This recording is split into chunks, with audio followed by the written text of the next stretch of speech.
स्वागत करता हूं दोस्तों आप सभी का पीयूष ऑक्सफोर्ड ऑफिस के इस यूट्यूब चैनल पर जो देता है पटना यूनिवर्सिटी से रिलेटेड सभी अपडेट्स आपको सबसे पहले।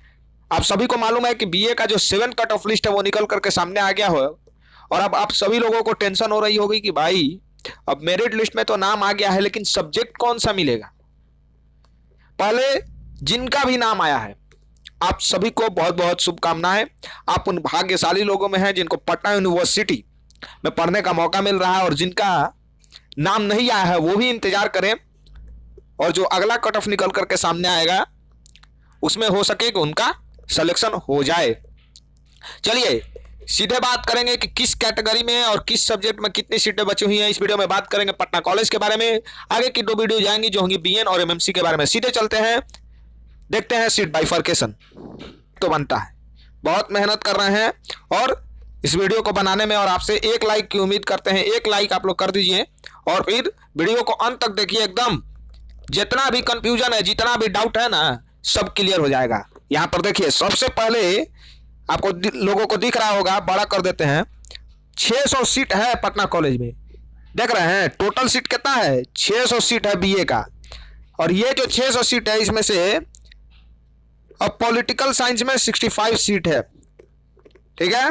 और 65 सीट में अब कैटेगरी वाइज देखते हैं। चलिए यहाँ पर जो अनरिजर्व्ड कैटेगरी है इसका टोटल सीट कितना है?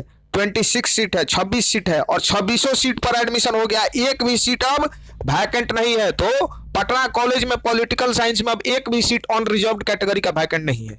ईडब्ल्यूएस का भी नहीं है। ईडब्ल्यूएस का भी 7 सीट पर एडमिशन हो गया है। वही हाल ईबीसी का भी है, 12 के 12 सीट पर एडमिशन हो गया है। बीसी में भी 8 में 8 सीटों पर एडमिशन हो गया है। अगर बात करें यहाँ पर एससी कैटेगरी की तो 10 में 10 सीटों पर एडमिशन हो गया है। एसटी में भी यहाँ पर एडमिशन हो गया है और ओमेन में भी 2 की 2 सीटों पर एडमिशन हो गया है। तो पटना कॉलेज में चाहे वो आप अनरिजर्व्ड कैटेगरी से बिलोंग करते हैं या रिजर्व्ड कैटेगरी से बिलोंग करते हैं, 7 कट ऑफ लिस्ट में जिसका भी नाम आया है अब आपका एडमिशन पटना कॉलेज के पॉलिटिकल साइंस डिपार्टमेंट में नहीं हो सकता है। पॉलिटिकल साइंस जो लेने का सपना है उसको छोड़ दीजिए। अब क्या ले सकते हैं, ऑप्शन क्या है? अब थोड़ा सा आते हैं, ऑप्शन को भी आगे देखेंगे कि कौन कौन सा सेकंड ऑप्शन है जिसको ले सकते हैं। सबसे पहले चलते हैं यहाँ पर हिस्ट्री पर। हिस्ट्री में 65 सीट है जिसमें से 26 सीट अनरिजर्व्ड कैटेगरी के लिए है और 26 की 26 सीटों पर यहाँ पर एडमिशन हो गया है। एडमिशन हो गया है। ईडब्ल्यूएस की 7 सीटों पर एडमिशन हो गया है। वही हाल है ईबीसी का। ध्यान से सुनते रहिएगा एक एक बात को।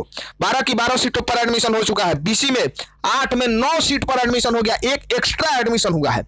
बताइए यहाँ पर एससी में 10 की 10 सीटों पर एडमिशन हो गया। एसटी में एक सीट पर और ओमेन में जो 2 सीट है हिस्ट्री का, दोनों सीट पर एडमिशन हो गया है। तो पटना कॉलेज में हिस्ट्री में भी अनरिजर्व्ड और रिजर्व दोनों कैटेगरी के लिए सीटें समाप्त हैं। यानी 7th मेरिट लिस्ट में जिनका भी नाम आया है अब आपका एडमिशन, चाहे आपका 70 नंबर भी काहे ना हो, चाहे आप टॉप पर भी हो, तब भी आपका एडमिशन अब पटना कॉलेज में हिस्ट्री डिपार्टमेंट में नहीं हो सकता है। तो पॉलिटिकल साइंस और हिस्ट्री तो भैया हाथ से निकल गया। अब क्या बचा है? इकोनॉमिक्स बचा है। इकोनॉमिक्स में देखिए 70 सीट है। 70 सीट है। टोटल सीटों की संख्या कितनी है? 70 सीटें हैं।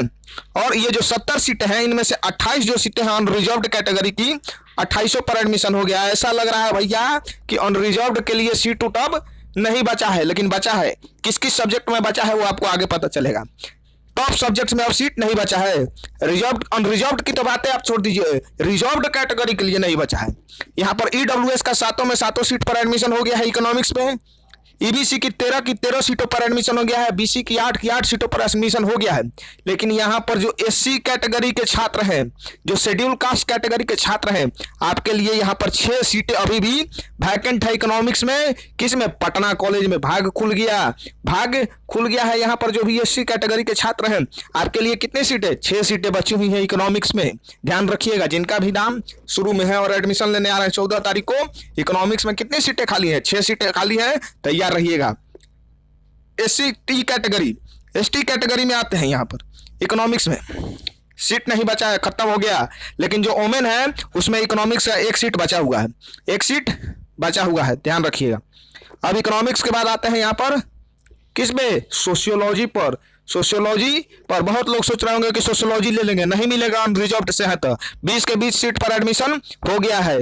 अब देखिए यहाँ पर जो ईडब्ल्यूएस से है, ईडब्ल्यूएस कैटेगरी के हैं, जनरल हैं जिनको 10% रिजर्वेशन मिलता है, आर्थिक आधार पर इकोनॉमिक कंडीशन के बेसिस पर 10% रिजर्वेशन मिलता है।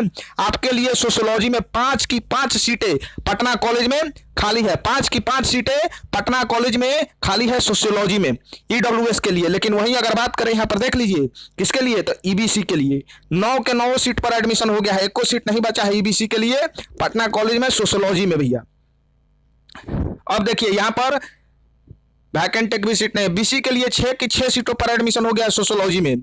एससी कैटेगरी के जो छात्र हैं 8 में 2 सीट पर एडमिशन हुआ है, 6 गो सीट अभी भी सोशियोलॉजी में एससी कैटेगरी के लिए बाकी है। एसटी का 1 सीट अभी बाकी है और ओमेन का 2 सीट अभी बाकी है। सोशियोलॉजी का देख लिए। अब किस चीज पर आ जाए, आ जाता है साइकोलॉजी पर आ जाइए। साइकोलॉजी में अनरिजर्व्ड कैटेगरी से है, सीट की समाप्ति हो गई, 20 के 20 सीट पर एडमिशन हो गया है, लेकिन ईडब्ल्यूएस से है ना तो 5 के 5 सीट अभी खाली है। 5 seats are available for EWS category in Patna college. लेकिन ईबीसी से है तब 9 में से 3 सीट पर एडमिशन हुआ है और 6 सीट खाली है। किसमें, साइकोलॉजी में। साइकोलॉजी में कितना सीट खाली है पटना कॉलेज में ईबीसी कैटेगरी के लिए, अभी भी 6 सीट खाली है। बीसी के लिए 6 के 6 सीटों पर एडमिशन हो गया है। यहां पर देखिए ध्यान से, ये है 6 के 6 सीटों पर एडमिशन हो गया है, 1 भी सीट वैकेंट नहीं है। एससी कैटेगरी के लिए 8 सीट है, एडमिशन अभी हुआ है, 7 गो सीट यहां पर साइकोलॉजी में खाली है एससी कैटेगरी से है। तो एसटी कैटेगरी से है तो 1 का 1 सीट खाली है और वोमेन से है तो 2 का 2 सीट पे एडमिशन हो गया है। साइकोलॉजी में अब वोमेन के लिए सीट पटना कॉलेज में नहीं बचा है। ज्योग्राफी का देख लेते हैं। ज्योग्राफी में देखिए अनरिजर्व का 28 में से 28 सीट पर एडमिशन हो गया है, 1 भी सीट वैकेंट नहीं है। ईडब्ल्यूएस का भैया यहाँ समाप्ति हो गया। ईडब्ल्यूएस आपके लिए यहाँ पर जो सोशियोलॉजी और साइकोलॉजी में टोटल का टोटल सीट बचा हुआ था, यहाँ पर ज्योग्राफी में आपके लिए सीटें नहीं बची हुई हैं। 7 की 7 सीटें समाप्त हो गई हैं। 7 सीटें हैं ईडब्ल्यूएस कैटेगरी की ज्योग्राफी में। ईबीसी की 13 सीटों पर एडमिशन हो गया है। बीसी की 8 सीटों पर ज्योग्राफी में एडमिशन हो गया है। यहाँ पर एससी कैटेगरी जो है 11 के 11 सीटों पर एडमिशन हो गया है। वहीं एसटी में 1 के 1 सीट पर एडमिशन हो गया है और वोमेन का जो 2 सीट है उस पर भी एडमिशन हो गया है। तो यहाँ पर ज्योग्राफी की जो भी सीट है रिजर्व और अनरिजर्व दोनों कैटेगरी की समाप्त हो गई हैं। अब देखिए इतने सारे सब्जेक्ट्स हैं, थोड़ा सा जल्दी जल्दी कर देते हैं इसको। एंशिएंट हिस्ट्री एंड आर्किटेक्चर की बात करें तो 10 में से 4 सीट है और चारों सीट पर यहाँ पर एडमिशन हो गया है। 1 भी सीट अनरिजर्व के लिए नहीं बचा है। ईडब्ल्यूएस का 1 सीट है बचा हुआ है। यहाँ पर ईबीसी का 2 सीट है, दोनों पर एडमिशन हो गया है। बीसी का 1 सीट है, 1 पर एडमिशन हुआ है, ठीक है। एससी का 2 सीट है, 1 पर एडमिशन हुआ है, 1 सीट बचा हुआ है एंशिएंट हिस्ट्री एंड आर्किटेक्चर में।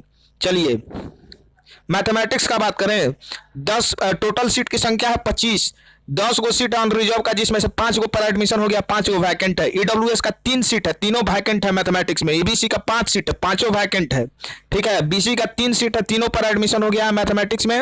एससी का 4 सीट है, चारों वैकेंट है यहाँ पर। वहीं अगर बात करें एससी का, तो एससी का यहाँ पर सीट जो है अगर बात करें यहाँ पर तो वैकेंट है। और इस तरह से मैथमेटिक्स के बाद अब आते हैं सीधे हम लोग स्टैटिक्स पर। स्टैटिक्स में आप देखिए 15 सीट था, 6 अनरिजर्व कैटेगरी का और 6 सीट पर एडमिशन हो गया। ईडब्ल्यूएस का 2 सीट है, दोनों वैकेंट है। ईबीसी का 3 सीट है, तीनों वैकेंट है। बीसी का 2 सीट है, 1 पर एडमिशन हुआ है, 1 खाली है। एससी का 2 सीट है, 2 वैकेंट है। तो इस तरह से फिलॉसफी में भी आप देख रहे हैं कि अगर इंग्लिश की बात कर लेते हैं पहले, इंग्लिश में टोटल जो सीटों की संख्या वो है 65 में से जो 26 सीटें हैं वो आपकी अनरिजर्व्ड कैटेगरी की हैं और 26 की 26 सीटों पर एडमिशन हो गया। ईडब्ल्यूएस कैटेगरी की बात करें तो टोटल सीटें हैं 7, यहाँ पर देखिए 7 सीटें हैं, 3 सीट पर एडमिशन हो गया है, 4 सीट खाली है। ईबीसी की बात करें तो 12 की 12 सीटों पर एडमिशन हो गया है, 1 भी सीट खाली नहीं है। वहीं बात बीसी का भी 8 की 8 सीटों पर एडमिशन हो गया है। एससी कैटेगरी में 10 में से 5 सीट पर एडमिशन हुआ है और 5 सीट खाली है, ठीक है। अगर बात करें यहाँ पर एसटी का तो 1 में से 1 सीट पर एडमिशन हो गया है और वोमेन में दोनों का दोनों सीट खत्म हो गया इंग्लिश में। फिलॉसफी की बात करें 25 सीट है टोटल, 10 का 10 सीट में एडमिशन हो गया अनरिजर्व कैटेगरी में। ईडब्ल्यूएस का 3 का तीनों सीट खाली है। ईबीसी का 5 का 5 सीट खाली है। बीसी का 3 का तीनों सीट पर एडमिशन हो गया, 1 भी सीट वैकेंट नहीं है। अगर वही बात करें बीसी कैटेगरी की तो 4 की 4 सीटें खाली हैं, ठीक है।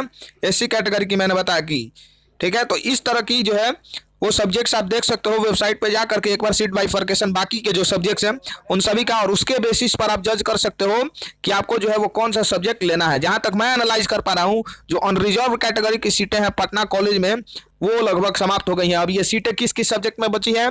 मैथिली, पर्शियन, अरेबिक, ये जो सब्जेक्ट्स है उनमें बची हुई है। तो मैं आपको कहूंगा कि बीएन कॉलेज में अगर अनरिजर्व्ड कैटेगरी की जो कुछ सीटें खाली हैं, जिसका एनालिसिस अभी हम लोग तुरंत लेकर के आएंगे, तो आप वहां पर एडमिशन लीजिए। और पटना कॉलेज में जो ये सब्जेक्ट है अरेबिक, पर्शियन, इसके जगह पर बीएन कॉलेज में जो सब्जेक्ट्स है उनको आप प्रीफर कीजिए, जहां पे अनरिजर्व्ड कैटेगरी की सीटें बची हुई हैं। रिजर्व कैटेगरी के छात्रों को भी यही सलाह है कि अगर आपको बढ़िया सब्जेक्ट मिल रहा है, पटना कॉलेज से अच्छा सब्जेक्ट मिल रहा है बीएन कॉलेज में, तो सब्जेक्ट को प्रेफरेंस दीजिए। कॉलेज दोनों लगभग समान ही है, एक ही समान कॉलेज है, कोई ज्यादा डिफरेंस नहीं है। लेकिन अगर सब्जेक्ट आपको बढ़िया मिल रहा है बीएन कॉलेज में, तो आप बीएन कॉलेज को प्रेफरेंस दीजिए। और आपको लगता है कि हमको पटना कॉलेज में ही पढ़ना चाहिए, तो फिर वो आपके ऊपर डिपेंड करता है। चलिए, ये हमारा एनालिसिस था बीएन कॉलेज और मगध महिला पर भी जल्द वीडियो हो जाएगी। वीडियो पसंद आई तो वीडियो को लाइक कीजिएगा, चैनल को सब्सक्राइब कीजिएगा और अपने दोस्तों के साथ शेयर कीजिएगा। धन्यवाद।